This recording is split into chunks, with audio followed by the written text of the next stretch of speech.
Hi, everyone. Good to have you here today. Um, want to read Psalm chapter 11, and I find it interesting as David is responding to some, I think, people, and I hope you'll hear these realities of what we're facing now are no different than when David was facing his life and what he was doing. And this is what it says. This is Psalm 11. In the Lord I take refuge. How then can you say to me, flee like a bird to your mountain? For look, the wicked bend their bows. They set their arrows against the strings to shoot from the shadows upon the upright in heart. When the foundations are being destroyed, what can the righteous do? And it kind of fits like today. What can we do? But look at what it says here. The Lord is in his holy temple. The Lord is on his heavenly throne. He observes everyone on earth. His eyes examine them. The Lord examines the righteous, but the wicked, those who love violence, he hates with a passion.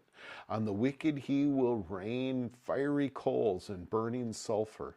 A scorching wind will be their lot. For the Lord is righteous. He loves justice. The upright will see his face. I think that was just really good to say, hey, if you're really into this violence thing, that's not what this is about. This is about loving the Lord your God with all your heart, soul, mind, and strength, and loving your neighbor as yourself. And when we don't love people around us, when we are filled with hate and anger and hostility and violence, it's not going to go well for you. And what we need to remember is that God is watching. He's in control. He's the one that's going to bring out the punishment, the judgment. That's not up to us. That's God.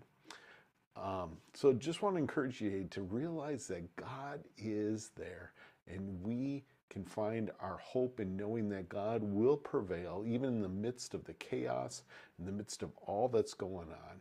So I hope you can find comfort in that, to know that we are trusting in a Lord who will provide. He is a God of promises, and his promises will be fulfilled. And I think that's all important for all of us as Christians, to remember that God is with us. And I would like to close with some prayer. Thank you, God, for this day. Thank you for all that you provide each and every day.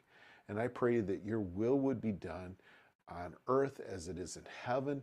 And I thank you, God, for your righteousness, your holiness, and all that you do.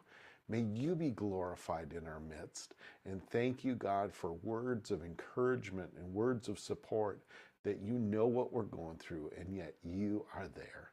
And I ask that you would bless us so we could bless others as well, and proclaim you and glorify you all the days of our life.